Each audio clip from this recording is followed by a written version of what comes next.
Tony, how do the Mets close the gap with the Dodgers, who have been dominating baseball as of late? Yeah, for me, what they need to do is start acting like a big market team in one specific way, because they have been acting like a big market team. Let's give them their credit. They signed Juan Soto, the biggest contract in sports history. They have thrown money around like crazy. But what they haven't shown a willingness to do is give up prospects in a major trade.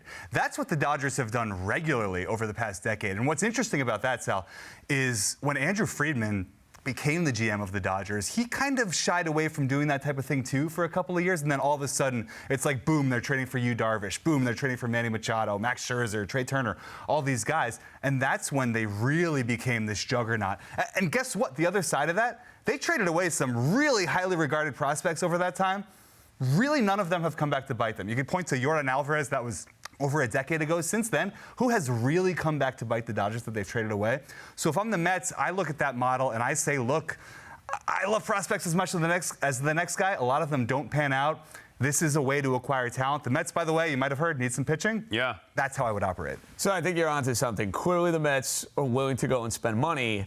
They haven't necessarily been willing to go and spend the big money when it comes to starting pitching. Now, first things first, before you get to that, there are two guys on the team from a year ago who are clearly two of their most important players that, to me, have to be back. It's Pete Alonso and it's Edwin Diaz. And if the Mets were, I don't know, the 10th or the 11th payroll in baseball, I could express concerns about relievers being fickle. I could express concerns about Pete Alonso's defense.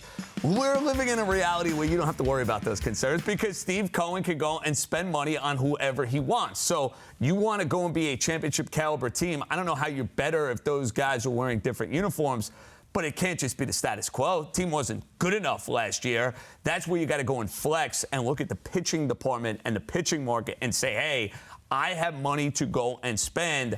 I am going to improve this staff, not with fixer-uppers. I'm getting proven commodities to put in my rotation. Yeah, you got to retain what you have and then add to it. It's actually something that I think the Yankees should have done last year. I know the Soto thing, not to get into that, but they should have gone to the extreme lengths to keep Soto and then build the rest of the team around him. This is the Yankees here. We're talking about the Mets, same thing. You want to be taken seriously and compete with the Dodgers. That's what it is going to take. The Dodgers go get everybody. Oh, no, they got Ohtani. They're going to get somebody else. Blake's now. Oh, they got him. Oh, Glass now. Oh, Yamamoto. Oh, Sasaki. Like, it doesn't end for the Dodgers, so why are we saying, what? Well, they could let Pete go and let Diaz go and then replenish it. No, bring those guys back and then add on top of it. Let's make the call to the bullpen and welcome in Jon Hein. You know, speaking of Pete Alonso, John, make the case for Alonso to stay with the Mets.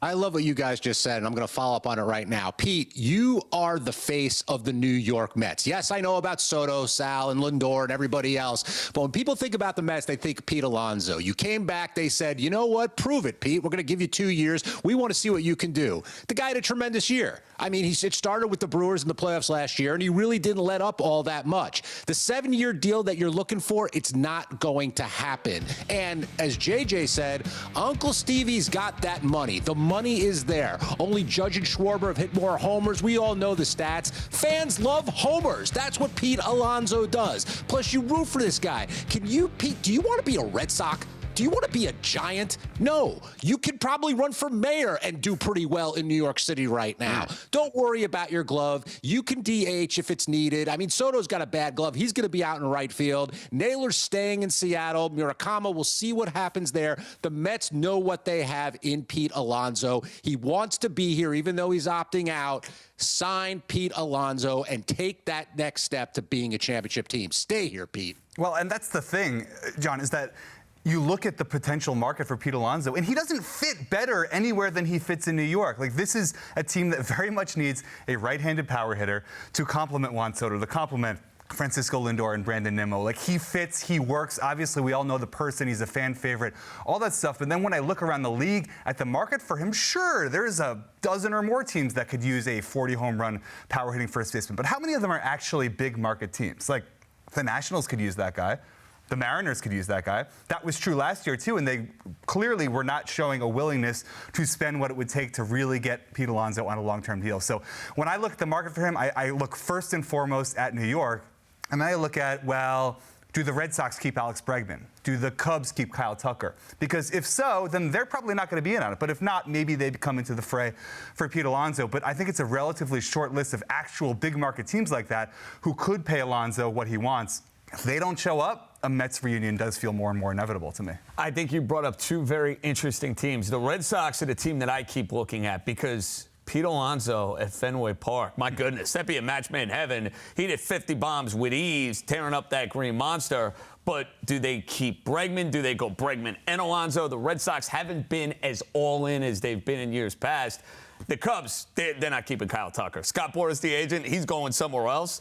That could be a fit. The Mets are going to have to pony up for Alonso, which is something they didn't have to do a year ago. Yeah, I wonder what the market's going to be. Here's the bottom line for me. The number one thing that I care about is making the Mets better now, trying to win a World Series now. I'm not worried about, well, what's Pete and Soto's contracts going to look like in 4 or 5 years? That's not something that any fan should be concerned with.